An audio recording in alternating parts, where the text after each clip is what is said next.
A widowed father slept in a storage unit with his 2 daughters for 11 nights. He didn't call his brother. He didn't call his mother-in-law. He didn't call anyone. On the 12th night, the owner of the building knocked on the roll-up door, but it wasn't to evict him.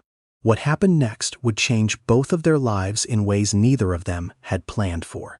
Dennis Okafor was 41 years old. He worked as a personal support worker at Ridgemont Long-Term Care in Ottawa, Ontario. 5 days a week, he arrived at 6:45 in the morning, before the hallway lights had fully warmed up, before the kitchen staff had started the oatmeal, before most of the residents had opened their eyes. He helped men and women twice his age get out of bed.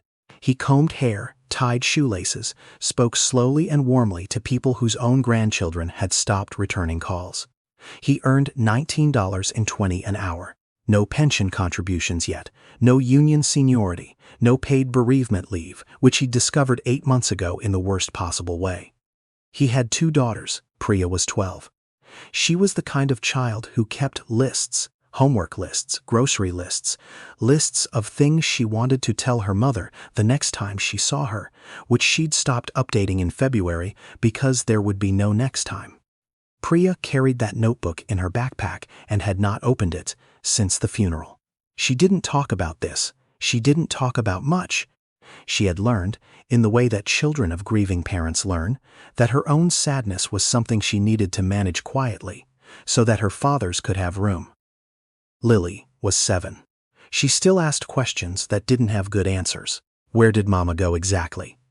Can she see us from there? If we move, will she know the new address? She drew pictures of their family on every piece of paper she could find. Printer paper, napkins, the back of grocery receipts. Always the same 4 figures. Always the same house with a red roof. Always the same yellow circle of sun in the corner. 3 figures, now. She still drew 4. Their mother, Sandra Nwofor Okafor, had died of a brain aneurysm on a Tuesday in February. She was 38. She had been fine on Monday. She had packed Lily's lunch and reminded Priya about her science project and asked Dennis to pick up coffee filters on his way home. She had kissed him at the door the way she always did, quickly, distracted, the way you kiss someone when you assume there will be 10,000 more kisses after this one. There weren't. Dennis did not take time off work after the funeral. He couldn't. The mortgage on their house in Barhaven required 2 incomes. Sandra had worked as an administrative coordinator at a law firm downtown. Her salary had covered the mortgage. His salary had covered everything else. Without hers, he was behind within 6 weeks. He called the bank. He called the mortgage company. He called a financial counselor through his employee assistance program who told him, gently but clearly, that the math didn't work. He sold the house in April. He had to. The market was soft and the offer was lower than he'd hoped, but there was no time to wait for better. After the mortgage was settled and the legal fees were paid, he had enough left to cover first and last month's rent on a 2-bedroom apartment and a few months of breathing room. He called 14 apartments in Ottawa that month. 12 of them required proof of employment plus a credit check plus references from a previous landlord. His previous landlord was the bank that had owned his mortgage. 2 of them had waiting lists. Every number he could afford was occupied by someone who had been waiting longer. He had a storage unit on the east end of the city, a 10 by 20 space he'd rented to hold the furniture he couldn't bring himself to sell. Sandra's reading chair. The girls' bunk beds. Boxes of her things he hadn't opened yet. He'd been paying $160 a month for it since April. He drove there on a Thursday evening to look for Lily's winter coat, which had been packed by mistake. He found the coat.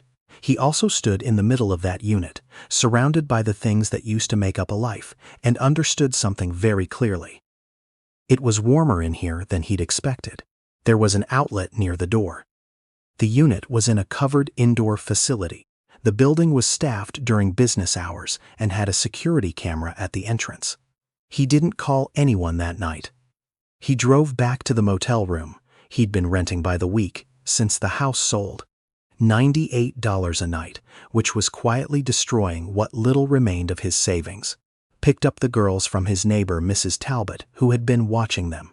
and did not sleep.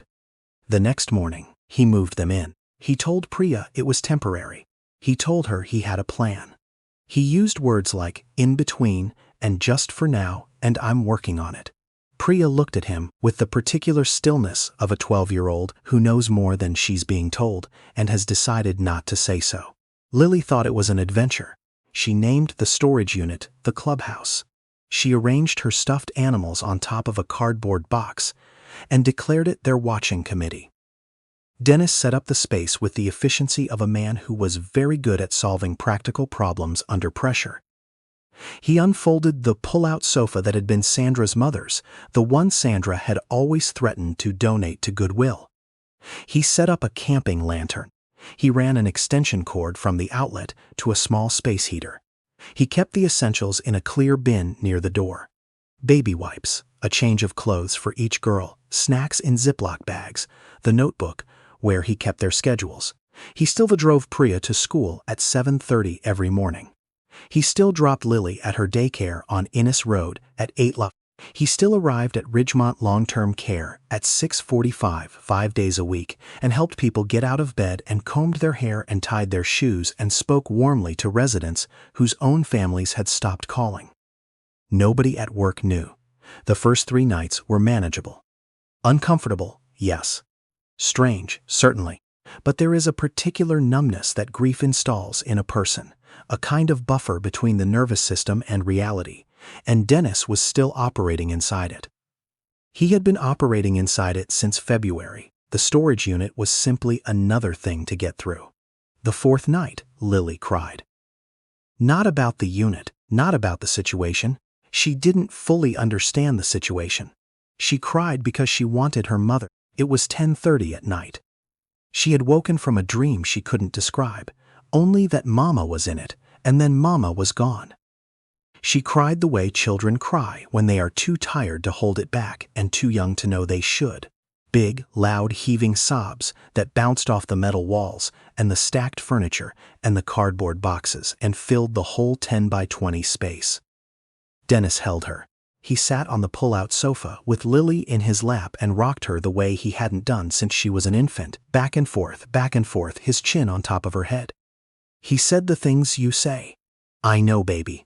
I know. She's always with us. She loves you so much. We're going to be okay. Priya was awake. She lay on her side on the bunk he'd set up in the corner, facing the wall, not moving. She did not turn around. She did not say anything. She just lay there, very still, listening to her father tell her little sister things that were true and also not enough, the way the most important things usually are. After Lily fell back asleep, Dennis sat in the dark for a long time. He was a personal support worker. He was trained in de-escalation, in grief support, in the particular patience required to care for people who were suffering. He was very good at it. He had sat with dying patients and held their hands and told them they weren't alone. He had helped families through the worst moments of their lives, with a calm and steadiness that his supervisor called exceptional. He had no idea how to do any of that for himself. Night 7. The plan unraveled. The facility manager, a man named Ray who did rounds twice a week, noticed that Unit 14 had its light on at 11 at night. Units didn't have their lights on at 11 at night. Ray checked the footage from the entrance camera. A man and 2 children entering at 8:45 in the evening. The same man leaving alone at 6:15 every morning. Ray had been managing storage facilities for 19 years. He knew what he was looking at. He didn't call the police. He went home, sat at his kitchen table, and thought about it. The next evening, he was there when Dennis arrived with the girls. He was standing near the entrance, coffee in hand, not making a scene, not blocking the door. Just standing there the way someone stands when they want to have a conversation, but aren't sure how to start it. Dennis saw him. His chest went cold. He had his hand on Lily's shoulder. Priya was just behind him. Evening, Ray said. Evening, Dennis said. He kept his voice level. He had learned, in 8 months of barely holding things together, how to keep his voice level. Ray looked at the girls, then back at Dennis. You hungry? I brought too much chili. My wife always makes enough for a construction crew. Dennis stared at him. She's been cooking since our youngest moved out, Ray said. Stress response. We've got about 4 liters of chili in the truck. Lily looked up at her father. I like chili, she said. That was how Dennis Okafor ended up sitting on a tailgate in a storage facility parking lot in East Ottawa at 8 in the evening, eating chili from a thermos with his 2 daughters and a man he barely knew. Ray didn't ask questions that night. He passed the thermos around and talked about his son's hockey team and a pothole on St. Laurent that had been destroying cars for 3 years. Priya ate 2 helpings. Lily fell asleep against Dennis's arm before the thermos was empty. Ray put the lid back on. He looked out at the parking lot. I'm not going to pretend I don't know what's happening, he said, but I'm also not going to make it worse. Dennis looked at him. He was waiting for the part where he was told to leave. My mother raised me and my brother in a van for 4 months, Ray said. Sudbury, 1987. My father had just left. She worked at a diner on Paris Street, and she parked behind the restaurant every night because the owner let her use the bathroom before her shift. She told us we were camping. He paused. I was 9. I knew we weren't camping. Dennis didn't say anything. The unit's paid up through the end of the month, Ray said. I'm not going to touch it, but I want you to hear this. He turned and looked at Dennis directly, the way men who've been through something look at other men who are going through something. You can't stay here past November, not because of me, because it's going to get to -20 and that space heater isn't built for that, and your kids need more than what a storage unit can give them, and you know that. Dennis looked at Lily asleep against his arm, at Priya sitting very still, pretending not to be listening to every word. I know, he said. Good. Ray got down from the tailgate. Come find me before you leave in the morning. I want to give you something. He walked back to his truck. Dennis sat in the parking lot in the dark, Lily warm against his side, the smell of chili still in the air, and felt something he hadn't felt in 11 nights. Not hope, exactly, not yet, but the absence of the particular loneliness that comes from believing no one sees you. Ray's something turned out to be a phone number. The next morning, before the girls were awake, Dennis knocked on the small office near the facility entrance. Ray handed him a coffee and a folded piece of paper. Her name is Helen Achterberg, Ray said. She runs a housing support program through the city. She's the one who helped my mother get off that parking lot behind the diner. This was 30 years ago. She's been doing this ever since. He paused.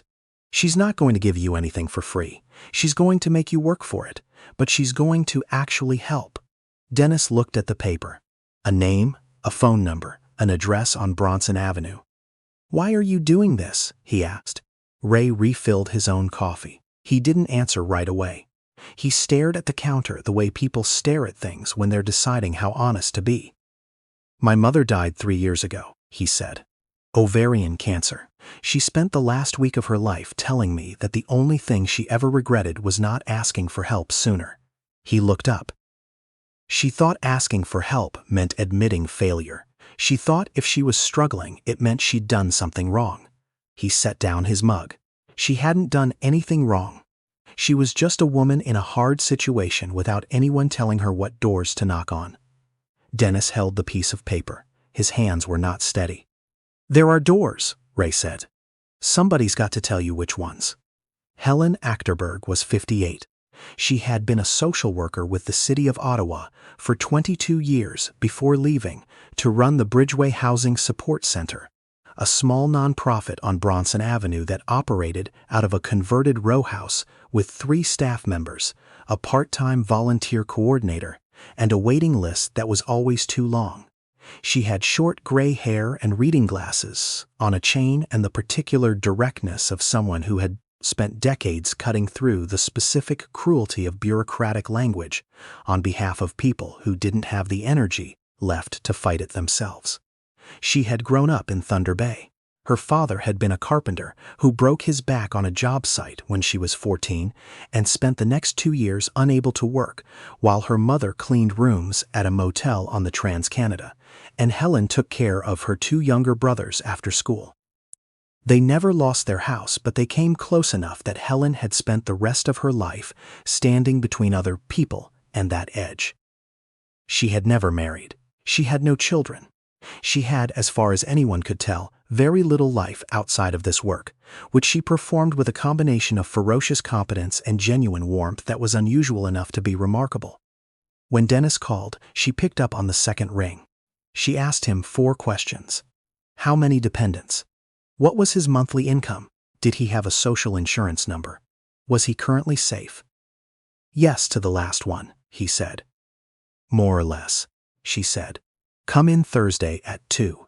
He came in Thursday at 2. She listened to everything he said without interrupting. She wrote things down in a small notebook with a blue pen.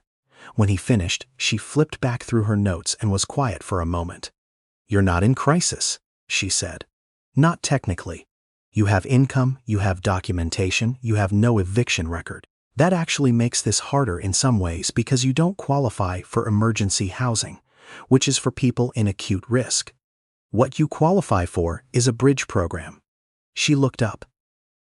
It's not glamorous, it's a transitional unit, 1 bedroom, which will be tight, in a building on Gladstone that the city keeps specifically for working families in income shortfalls. 3 months, subsidized. During those 3 months, you apply for longer-term affordable housing, which has a wait list, and you do it with our help, which means someone who knows the system is filling out the paperwork with you, instead of you doing it alone at midnight while you're exhausted. Dennis looked at her. There's a condition, Helen said. The unit comes with mandatory check-ins. Bi-weekly. With me or one of my staff, not to monitor you, to make sure you're not drowning quietly. She paused. People in your situation have a tendency to say they're fine, to manage alone, to not ask for things they need. She looked at him over the top of her glasses. Your daughters need you to not drown quietly. Dennis thought about Priya, lying with her face to the wall in the storage unit, not turning around. Okay, he said. Good. Helen closed her notebook. One more thing. You mentioned your wife was a PSW as well, before she moved into administration? No, Dennis said. She was an admin coordinator. But you said she had her PSW certification. She got it before we had kids. She never practiced. Helen nodded. I'm mentioning this because Ridgemont is hiring a part-time grief support facilitator. It's a new position. The pay is an additional $6.80 an hour on top of whatever base rate you're already on. It requires a PSW designation and demonstrated experience with bereavement. She tilted her head. You have both. Dennis stared at her. That position is for someone who's, I'm not a counselor. No, Helen said. But you've been sitting with dying people and their families for 4 years, and you just spent 8 months being a single father in a grief nobody could see. That's not nothing. She slid a piece of paper across the desk. A job posting. Think about it. The unit on Gladstone was on the 3rd floor of a building that smelled like carpet cleaner and other people's cooking. 1 bedroom, a pull-out couch in the living room, a small kitchen with a stove that had 1 functional burner and 1 that required persuasion. The carpet was beige. The windows were small. There was a park across the street with a climbing structure and a painted hopscotch grid on the path. It was the first place Dennis had lived with a lock on the door. That was his own name on the lease in 8 months. He carried Lily in first. She was half asleep, her face pressed against his shoulder. He set her on the pull-out couch and covered her with Sandra's fleece blanket, the one that still smelled, just barely, like Sandra's hand cream. He stood there for a moment with his hand on the blanket. Priya came in behind him, backpack over both shoulders, taking in the apartment with the careful inventory of someone assessing a new situation. She walked to the window and looked at the park. The climbing structure has a slide, she said. Yeah? Lily will like that. She will, Dennis said. Priya stood at the window for another moment. Then she turned around. Her face was doing something complicated, something between relief and grief and 12-year-old dignity. Dad, she said. Yeah, bug. I knew we weren't camping. He crossed the room and held his daughter for a long time in a kitchen that smelled like other people's cooking with a stove that needed persuading, and neither of them said anything else because some things have already been carried long enough and don't need to be put into words. Dennis applied for the grief support facilitator position the following Monday. He wrote the cover letter at the kitchen table at 11. At night, after the girls were asleep, the same way he'd done everything hard in the last 8 months, after the girls were asleep, alone at a table, trying to find language for things that didn't translate easily into language. He wrote about Sandra, not about losing her, about what she had taught him, without meaning to teach it, about the particular skill of being present with someone who is suffering. She had been the kind of person who sat down next to you, not near you. Next to you. She crossed the room. She pulled up a chair. She made eye contact and held it, and did not look for an exit. He'd been trying to do that at Ridgemont for 4 years. He was better at it now than he had been when he started. He was better at it, he wrote, because he now understood in a way that training alone couldn't teach, that the people who are quietly drowning don't announce it. They say they're fine, they manage alone, they come to work and they do the job, and they don't ask for anything until they are well past the point at which asking would have been easier. He got the position. The additional hours added $680 to his monthly take-home. It wasn't a transformation. It was a foothold, enough to keep the Gladstone unit and begin putting something aside, carefully, slowly, the way you rebuild something that's been taken apart. Helen checked in every 2 weeks as promised. She came with coffee and a list of next steps.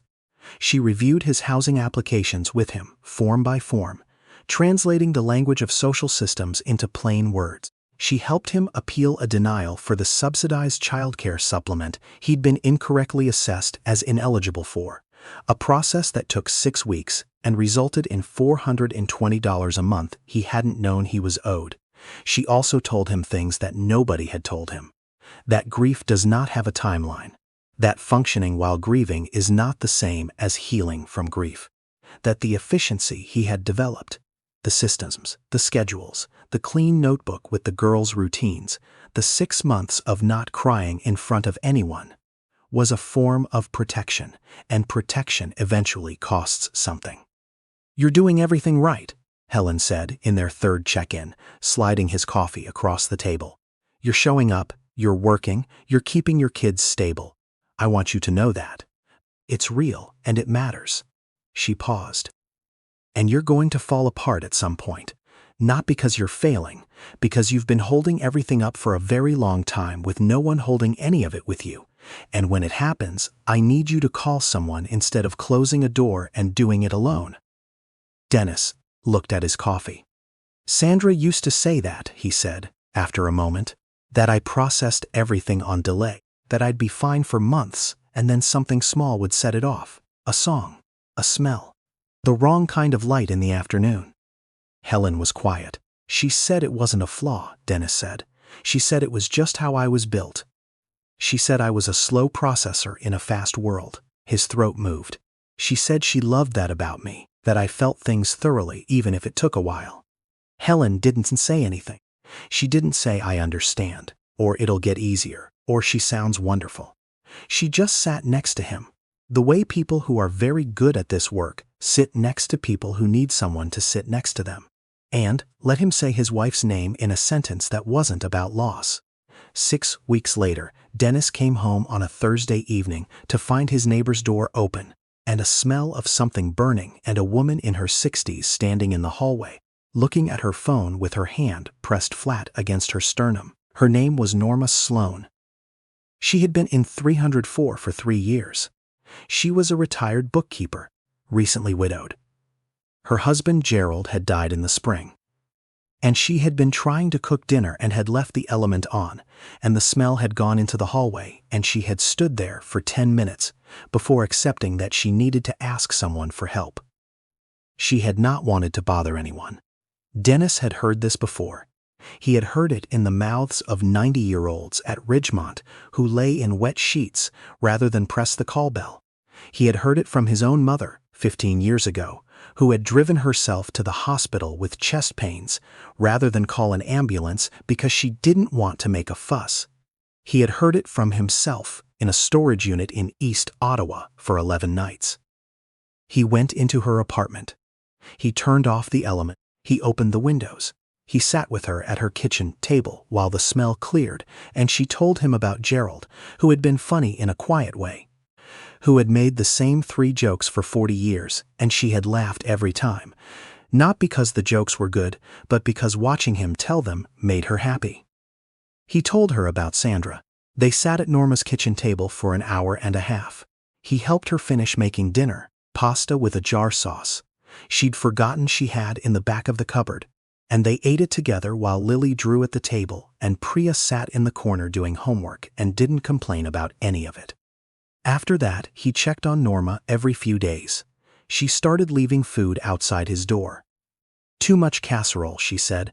"I always make too much." Priya started helping her with her phone, which Norma found incomprehensible and aggressive. Lily drew her a picture of 2 people sitting at a table with a yellow sun in the corner and wrote at the bottom, in her careful printing, "Norma and Daddy being friends." Norma hung it on her refrigerator. The chain had already started. Dennis didn't know it yet, but it had. Helen found out about Norma the way she found out about most things, because Dennis mentioned it, casually, during a check-in, and she stopped writing mid-sentence and looked at him over her glasses. "You cooked dinner with her," Helen said. "She had pasta going. I just helped. You sat with her for an hour and a half. She needed someone to talk to." Helen set down her pen. "Dennis, you live in a transitional unit. You have 2 daughters, a full-time job, a new part-time role, bi-weekly check-ins with me, and you are actively recovering from one of the hardest combinations of loss a person can experience. And when a stranger in your building needed someone to sit with her, you sat with her." Dennis looked at her. "She lost her husband. I know what that's like." Helen was quiet for a moment. "Yes," she said. "You do." She picked up her pen again. "That's not a criticism. I want to be clear. I'm not telling you to stop. I'm telling you to understand what you just did." She looked up. "Most people who are surviving something assume they have nothing to give. You gave someone exactly what you had to give, which is knowing what it's like." She wrote something in her notebook and said nothing else about it. That spring, Helen approached Dennis with something she'd been thinking about for a few months.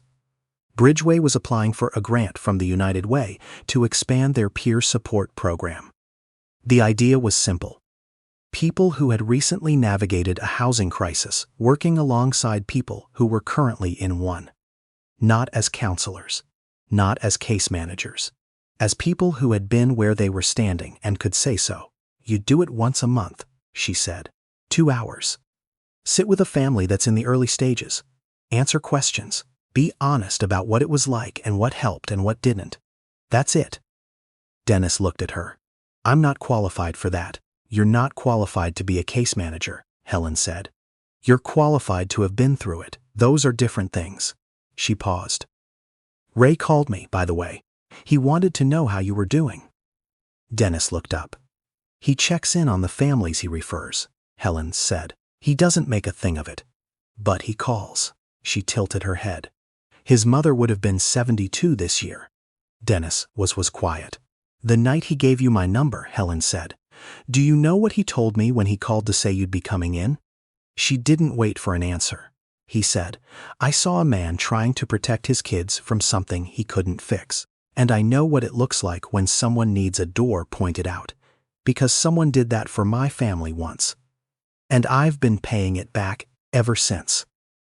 The first family Dennis sat with through the peer program was a woman named Joanna who was 43 and had just lost her apartment after a fire and was sleeping in her car in the Rideau Center parking garage with her teenage sons. She had been doing it for 8 days. She said she was fine. Dennis looked at her and said, "I know. I said that too." He told her about the storage unit, about the chili on the tailgate, about Priya's face when he said they were going camping. He told her about Helen and the 1-bedroom on Gladstone and the form that had taken 6 weeks to appeal. He told her which doors to knock on and in what order and what language to use and what to say when someone told her the wait list was too long. Joanna listened. Her son sat beside her, very still, the way teenagers sit when they're listening to something they don't want to appear to be listening to. When Dennis was done, the son said, "Did your kids know, like, that you were that you weren't really camping? Dennis thought about Priya's face at the window on Gladstone. I knew we weren't camping. My oldest did, he said. She knew the whole time. The son nodded.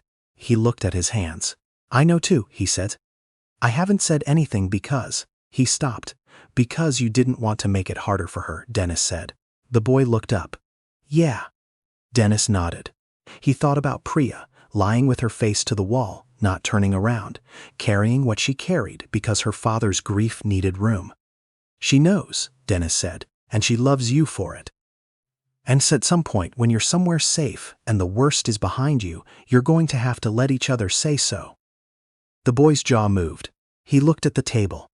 Joanna's hands, which had been folded in her lap, opened. Helen was watching from across the room, behind her desk, not pretending not to be watching. Ray found out, eventually, through the quarterly Bridgeway newsletter, that Helen sent to her donor list, which Ray had been on for 11 years. There was a small paragraph about the new peer support initiative and a quote from a participant who had been referred through the facility management network. Ray read it twice. Then he folded the newsletter and put it on top of the refrigerator where he kept things he wanted to come back to. He called Helen the next day. Is that the guy from Unit 14? He said. I can't confirm or deny that, Helen said. That's a yes. Silence. His girl's doing okay? I can't. Helen. A pause. They're doing well. Ray was quiet for a moment. Good, he said. And then, because Ray was not a man who spent a lot of time on sentiment, he changed the subject to the furnace problem at the facility on Searville Road, and they talked about that for 10 minutes. But before he hung up, he said, My mother would have liked him. I know, Helen said. She would have brought him too much food. They all do, Helen said. It's the right instinct.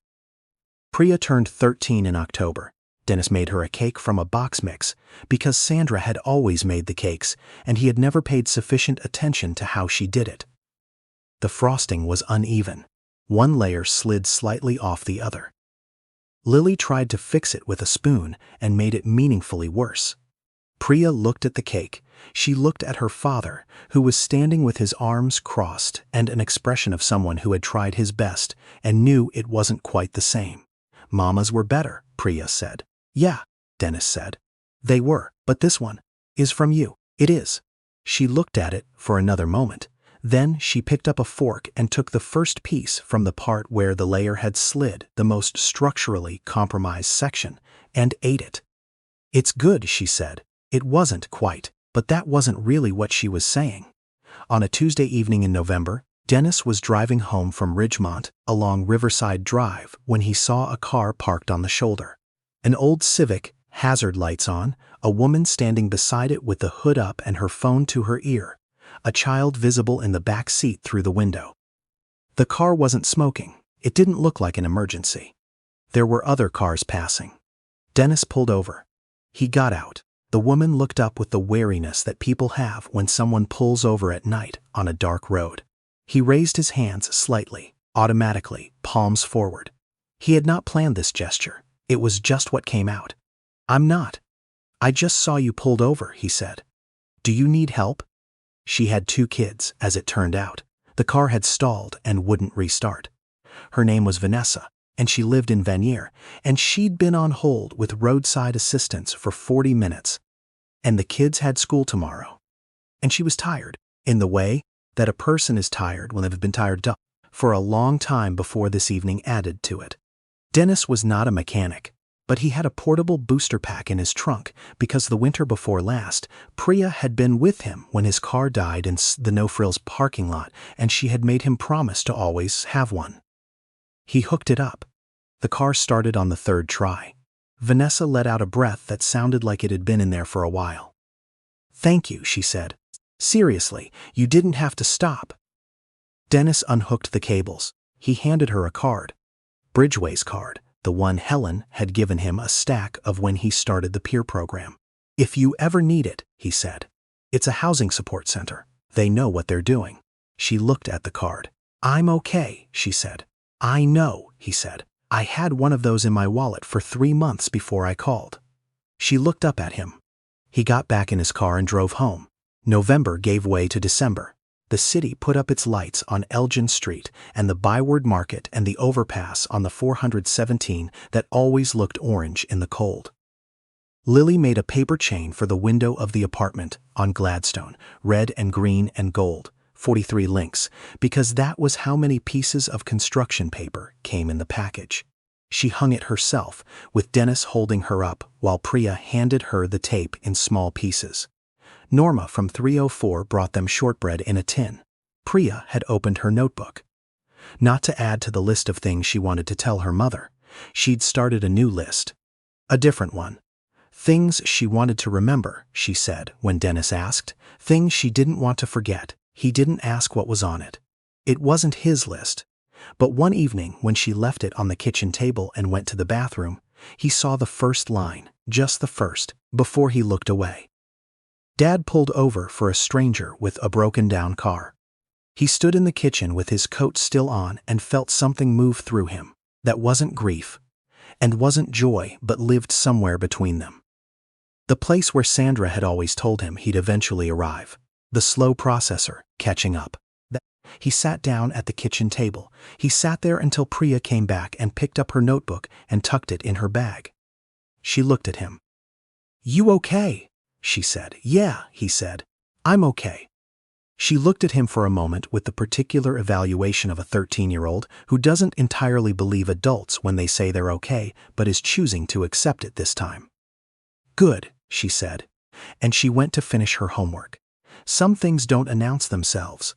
They just arrive quietly, the way the best things do, while you're standing in a kitchen with your coat still on. The weight doesn't disappear. It doesn't have to. You just find out it's possible to carry it without it being the only thing you're carrying. 11 nights in a storage unit. 2 girls who thought it was a clubhouse. 1 man with a thermos of chili who pointed at a door. That's all it took, not to fix everything, to make everything fixable.